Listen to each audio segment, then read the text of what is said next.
45 650. మా రాజుగాడు ఉంటే ఇంట్లో లేదంటే అడ్డ మీద ఉంటాడు. మరి గీడేంది జిమ్ములు ఉన్నాడు? పెరిగినాయా? బాగానే ఉబ్బిన కన్నారు. మొయ్యలేని బరువులు మొయ్యకురా. సిమెంట్ సంచులు మోసినాను అక్క. నాకు గివ్ లెక్కన అంత కొడితే 3 కిలోలు ఉన్నాయి కావచ్చు. నా వెనుక గివెంత. మరి సిమిటి సంచులే మొయ్యకపోయినావా? జిమ్ములు ఏం చేస్తున్నావురా? జిమ్ములు ఏం చేస్తారు అక్కడ? నాకు అర్థం కాదు. ఎక్సర్సైజ్ వర్కౌట్లు చేస్తారు. నీకు అర్థం కదా? చూడు ఇప్పుడు ఈ మొత్తం గట్టిగా అయ్యి అందరినీ ఒక్కటే జననం ఒక్కటే మరణం, గెలుపు పొందే వరకు అలుపు లేదు నాకు. నీ జిమ్మిక్కులు జిమ్ములో పని చేయవు కానీ అడ్డ మీదనే పని చేస్తాయి. అంటే రాజుగాడు ఎప్పుడు అడ్డమైందే పని చేయాలి అని జిందగీలే జిమ్ముకోవద్దని శాపనార్థాలు పెడుతున్నావు కదా. నాకు ఇందరు శాపనార్థాలు పెట్టినా. నా గోలు కండలు పెంచుడే. నేను ఎందుకు పెడతారా? నాకేం అవసరం చెప్పు. నువ్వు నిండా 100 ఏళ్ళు మంచిగా ఉండాలి చాలా. నువ్వు నన్ను దీవిస్తే నేను 100 ఏళ్ళు బతకనక్క.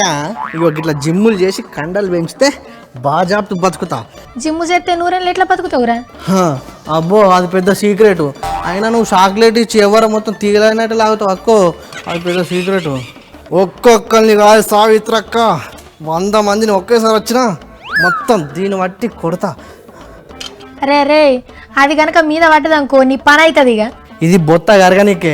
చూడు అర్ధ గంటల మొత్తం కరిగి నిన్ను పెడతా. గంటల బొత్త కరిగనియకపోతే నా పేరు రాజు కాదు. బరువు అవుతుంది కానీ అడ్జస్ట్ కావాలి. ఏం చేద్దాం? ఎందుకంటే మాట ఇచ్చినప్పుడు పోవద్దు రాజు. ఇంత బరువు అయినా మొయ్యి. అరే అదేమన్నా నెయ్యారా? 7 పెంక మీద వేస్తే కరగ నీకు బొత్త కరుగుతుంది అట్లా? రాజుగారితో అన్ని సాధ్యమవుతాయి. Everything possible, nothing impossible. You know that. Raju కేల్కతా. దుమ్మేం కాదు. ఆయన పొద్దంతా అడ్డ మీద పని చేస్తావు, నీకెట్లా వచ్చిందిరా బొత్త? రాజుగాడు అడ్డ మీద పని చేయడు, చేపిస్తావు. అందుకోసం ఈ బొత్త వచ్చింది. మొత్తం గరగదీస్తా.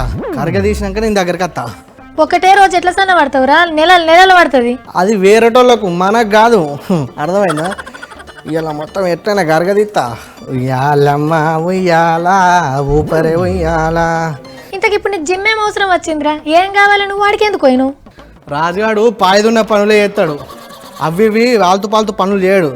జిమ్కి వచ్చి కండలు వేయించి నా ఆయుష్ ఇంకెక్కువ పెంచుకుంటా. ఇంకో 300 సంవత్సరాలు ఎక్కువ బతుకుతా ఇట్లా జిమ్ చేస్తే. అంతే. ఓర్ని అవ్వ, ఆయుసు కోసానికి నీ ఆరోగ్యం ఒక్క రోజులో పాడు చేసుకుంటావా ఇప్పుడు? ఇక చూడు, ఆడుతూ పాడుతూ పని చేస్తుంటే అలుపు సలుపే ఉన్నది. నీ గోల్ 10 మైళ్ళు అయితే నా గోల్ 12 మైళ్ళు. అబ్బా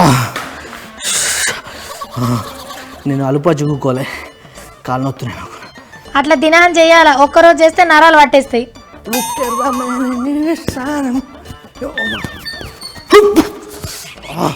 అన్ని రోజులు చేసేది ఒకటే రోజుల కథం.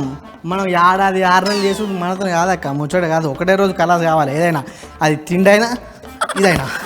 ఎవరు చెప్పిర్రు నీకు ఇట్లా చేయమని? పెద్దోళ్ళు.